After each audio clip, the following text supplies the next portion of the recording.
Monty, I've talked to the other coaches about recruiting in this league and how the reputation and the exposure has helped them, particularly the Ohio schools, to educate people on this league. You know, you kind of come back to you guys and your ground zero because you're the guys that have created a lot of this. Tell me about maybe like the last 5 years, the success that you guys have had playing in the national championship, being in the national semifinals. Yet again last year. When you walk now into recruits' homes, how much easier has it been to educate them on who Shepherd is? Well, it does make a difference. I mean, and kids today, you know, they know what's going on, and everybody wants to be a Division I recruit, and everybody wants to play at Alabama or whatever, but Clemson, I guess they didn't. But the bottom line is, you know, it's nice that you're not going in there and they're not sure, well, where's that at most of the time. Yeah. But the stigma of West Virginia, and we fought that for a long time. You couldn't talk to Pennsylvania kids and sometimes even Virginia kids, not a lot of Division II down there. But it's nice that, you know, you can go in and there's some rapport right off the bat. It doesn't always give you the scholarship money that you need to get that young man, but the bottom line is I'm just really proud that the league has been able to go ahead and move on and have a chance to go ahead and have a different type of identity. None against the West Virginia Conference, but we have taken some steps. And when we've had a chance to get multiple teams in the playoffs or whatever, being able to say, okay, we can match up with those good schools from other conferences or other parts of the country. And, you know, that makes things a lot more comfortable. Doesn't give you always another edge, but you're past that first hurdle that they at least know something about you and your school or that you've had some success. Monty, talk about the quarterback position. How, just style of play, how different is Connor? You know, Connor's probably a better runner. I think one of the things for him is he's not going to have the guys to throw to that Jeff did. Obviously, we don't get a Billy Brown very often and probably won't again.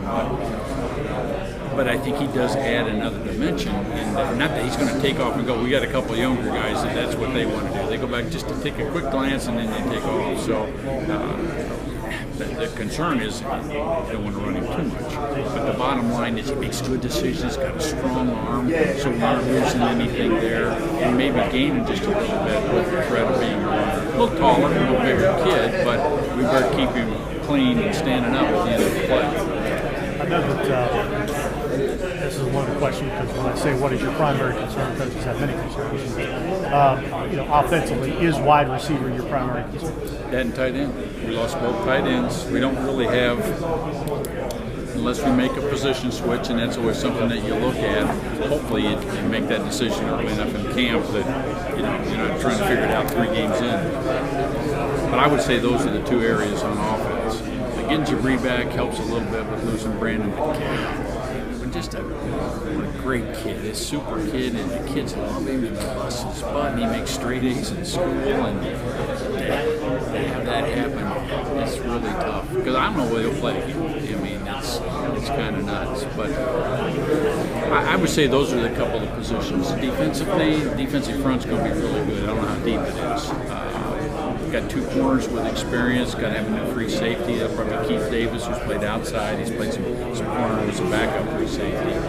Gup gives us a great linebacker, but we lose, you know, Octavius Thomas, and he's a 4-year starter. So it's kind of hard right now to know where we are, and we are going to rely on some new kids, a couple transfers that are going to help us. But the bottom line is, you know, most of the time we got 4-year players, and there's some talent there. We had an offensive lineman from Atlanta that only because one of our coaches knew their coach, and the kid's a ton. Playing right off the bat as an offensive lineman, that can be tough. Talk about the season opener. You guys have been in so many big games, so you know, home opener on ESPN3 won't be overwhelming. Conversely, you know, talking with Mike Jacobs, I mean, this is a big deal for them. Well, it's a big deal for us too, and I think everybody on our staff, and I'm sure probably our kids too, realize that you're going to play one of the teams that we knew was going to be one of the best on our schedule. And to open with them, he's right, so they're going to find out, so are we. You know, are we going to be able to stay where we want to, which is at the top of the league? But the bottom line, they got a lot of kids coming back, and the quarterbacks a ton. I'm glad Shagos is going too, but no, they're really going to be good. And I know they're excited, and we will be too. But that's a huge matchup right off the bat in the conference.